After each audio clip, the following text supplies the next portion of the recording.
మే 13వ తారీఖున ఎన్నికల సమయంలో పాల్వాయి గేట్ అనే పోలింగ్ కేంద్రం దగ్గర తాను అక్కడికి వెళ్ళినప్పుడు జరిగిన ఘటన మీద అసలు ఎందుకు ఆ ఘటన జరిగింది? ఎవడన్నా కొద్దో గొప్ప కనీసం ఆలోచన చేసేవాళ్ళు ఎవరైనా ఆలోచన చేయాలి కదా.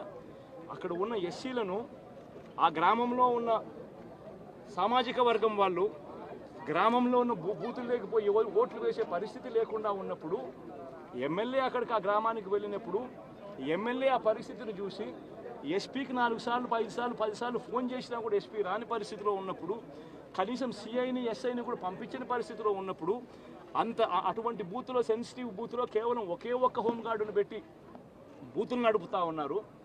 అటువంటి పరిస్థితిలో అన్యాయం జరుగుతూ ఉందని చెప్పడం కోసం, అన్యాయం జరుగుతూ ఉన్న వాళ్ళ పక్షాన్ని నిలబడడం కోసం ఎమ్మెల్యే లోపలికి పోయి ఈవీఎంను పగలగొట్టే కార్యక్రమం జరిగింది. ఎందుకు ఈవీఎంలో నిజంగానే ఎమ్మెల్యేనే రిగ్గింగ్ చేసుకుంటా ఉంటే ఎమ్మెల్యేకి అక్కడ నిజంగానే ఎమ్మెల్యే పరిస్థితి అంత బాగుండింటే ఎందుకు ఎమ్మెల్యే ఈవీఎం పగలగొడతాడు?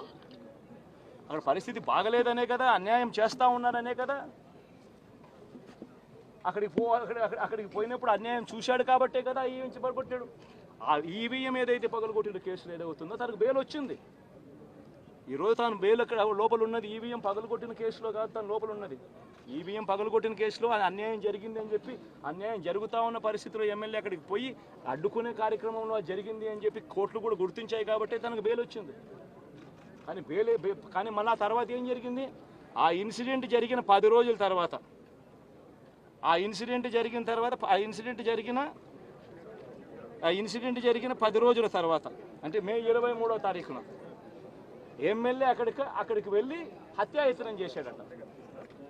అదే పోలింగ్ బూత్లో హత్యాయత్నం చేసినాడంట. ఎవడన్నా బుద్ధునోడు ఎవడన్నా నమ్మదానికి ఉందయ్యా?